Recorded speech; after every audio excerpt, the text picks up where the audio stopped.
Olá pessoal, fico muito feliz de estar com vocês em mais uma segunda-feira no nosso canal Leia Preta Leia, este lugar onde a gente sempre fala de literatura empoderadora, literatura significativa, porque aqui a gente acredita que a literatura, a cultura e a educação são as melhores ferramentas para reduzir as desigualdades e empoderar as pessoas. O vídeo de hoje é mais um Resenha da Preta, aquele tipo de vídeo que a gente faz resenha de livros ficcionais, e a resenha de hoje vai ser a terceira resenha de um livro escrito pela autora Margaret Atwood, que é uma das grandes concorrentes das minhas autoras favoritas. E o livro de hoje é O Assassino Cego, que foi escrito pela autora, publicado pela primeira vez em 2000 e recebeu naquele mesmo ano o prêmio inglês Booker Prize, é o prêmio mais prestigioso da literatura em língua inglesa. E antes mesmo da gente entrar nesse vídeo, peço que você dê o seu apoio a esse projeto maravilhoso se inscrevendo no canal.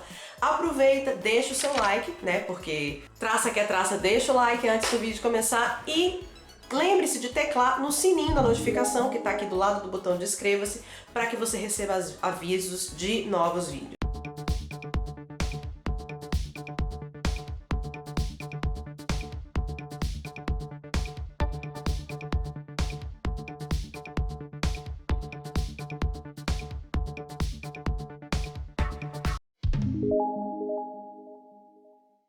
Margaret Eleanor Atwood é uma escritora canadense que nasceu na cidade de Ottawa em 18 de novembro de 1939.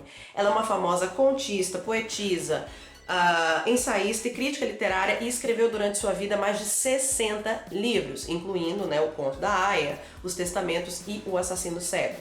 Eu já fiz um vídeo inteirinho falando sobre a Margaret Atwood no vídeo das autoras do mês de novembro. Vou colocar aqui no link no card para vocês assistirem e conhecerem mais e melhor essa autora sensacional. Senta que lá vem história.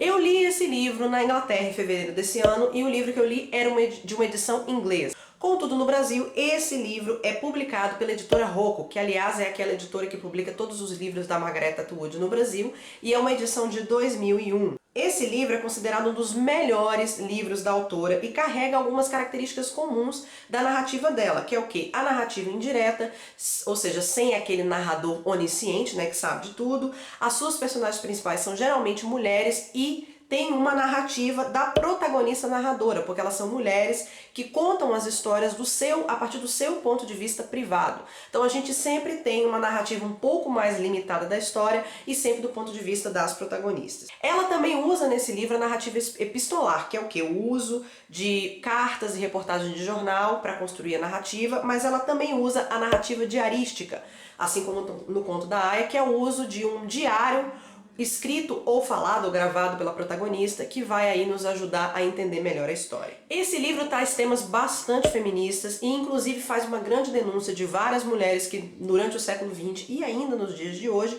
não tinham qualquer controle sobre suas narrativas, elas não tinham o direito de seguir seus livre-arbítrios e caso elas seguissem os livre-arbítrios e destoassem um pouco da moral e dos bons costumes da época, elas eram taxadas de histéricas, de rebeldes e até de loucas. E assim, esse livro vai falar de temas bastante espinhosos, como gravidez na juventude, casamento arranjado, pedofilia, romances escondidos e preconceito de classe, uma série de outras coisas. Caso você queira adquirir esse livro, eu vou colocar o meu link de associado da Amazon aqui embaixo para o livro Assassino Cego e vou colocar outros links de outros livros cujas resenhas eu já fiz da mesma autora. Essa história se passa numa cidade chamada Port Ticonderoga, que é uma cidade portuária no estado de Nova York, que fica perto da cidade de Vermont, e esse livro vai contar a história desde antes da Primeira Guerra Mundial até os anos 90. A história vai falar sobre a vida e as muitas desventuras das irmãs Iris e Laura Chase. Elas são pertencentes a uma família rica e tradicional da cidade, mas que vai entrando num processo longo de decadência até o período posterior da Grande Depressão Americana, que foi nos anos 30.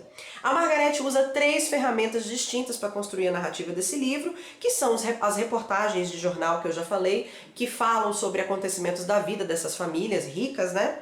Segundo, o diário da Iris Chase, que ela escreve esse diário já octogenária, já na década de 90, e ela escreve memórias de sua vida passada e da vida de Laura, da sua irmã.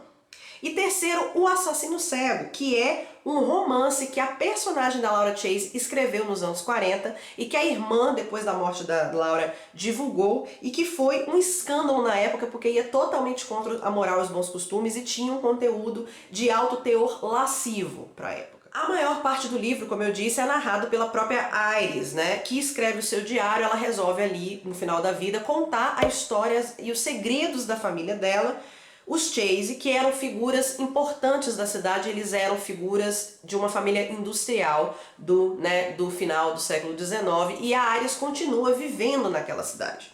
Ao mesmo tempo que ela narra o passado da sua infância, da sua juventude e a história dela com a irmã, a Iris também descreve o seu presente como idosa. Ela fala muito da sua vida como uma pessoa decadente que hoje é pobre. Ela tem as suas chamadas doenças da idade, dificuldade de locomoção, e tem toda a vivência muito difícil de uma pessoa que vive sozinha e meio abandonada, né? Uma pessoa que convive com as agruras da velhice, o desprazer de uma vida cheia de arrependimentos, que é a vida da Iris. O livro já começa com a Iris descrevendo a morte da sua irmã em 1945, a Laura, que aparentemente cometeu suicídio porque ela pegou o carro da irmã e se atirou de uma ponte com esse carro. Então isso não é bem um spoiler, porque isso aparece tipo na reportagem do jornal, na primeira página do livro, por assim dizer. Depois do ocorrido, a Iris vai e divulga O Assassino Cego, que ela achou ali no meio, parece que ela achou no meio das coisas da Laura, e que narra um romance tórrido entre uma jovem de origem rica, que tem um romance escondido com um jovem de esquerda, um cara meio comunista, assim, e eles se encontram em vários quartinhos da cidade. Dentro desse romance, o rapaz conta a história do assassino cego para a amada dele, que é uma história que ocorre em outro planeta chamado Zyklon, em que tem crianças tapeceiras que são treinadas para serem tapeceiras, e o trabalho delas é tão extenuante que elas ficam cegas. Depois que elas ficam cegas, elas são treinadas para serem assassinas de elite. Então é daí que nasce O Assassino Cego. Porque o cara é um escritor. Então, gente, O Assassino Cego é um romance, dentro de um romance, dentro de outro romance. Eu não sei nem se existe uma classificação para esse tipo de narrativa. A Iris, então, ela tenta nos contar toda a história da família, incluindo a sua infância com a irmã, a sua vida adulta, mostrando o pano de fundo daquela história, pelo menos até o momento em que a Laura morre, ali em 1945. O avô das meninas, o nome dele era Benjamin Chase. Ele fundou uma fábrica de botões na cidade de Port Gorena em 1870. E ele tinha uma esposa muito chique e sofisticada, e eles montaram uma espécie de palácio na cidade. E a cidade passou a depender dessa fábrica de botões. Eles têm 3 filhos, incluindo o primogênito, que é o pai das meninas. Antes da Primeira Guerra Mundial, o pai das meninas conhece a mãe delas, que era uma moça muito estudiosa, era uma professora que dava aula para caridade, que cuidava de caridade.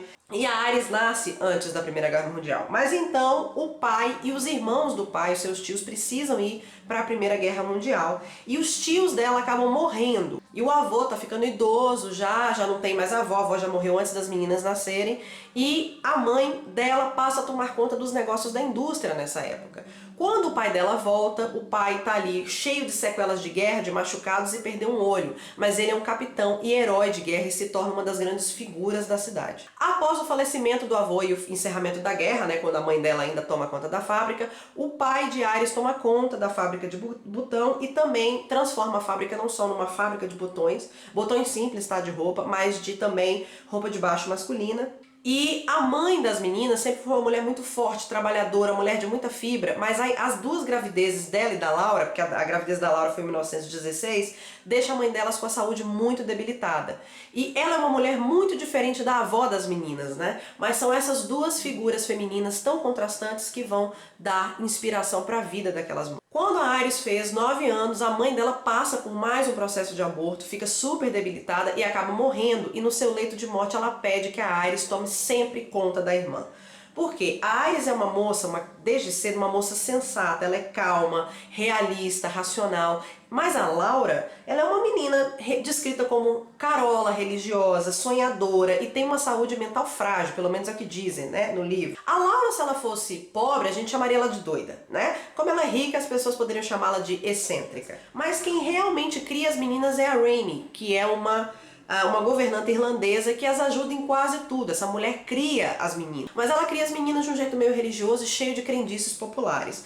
No futuro, é a filha da Rhaenys, a Maura, que vai cuidar e tomar conta da Aerys na sua velhice. O pai ali tenta criar essas meninas da forma mais austera que ele pode. Então ele passa a criar as meninas quase como se elas fossem meninos. As meninas não têm luxo, as meninas não têm vaidade, elas não têm direito a nada. Na juventude das duas meninas, na adolescência, o país passa pela Grande Depressão.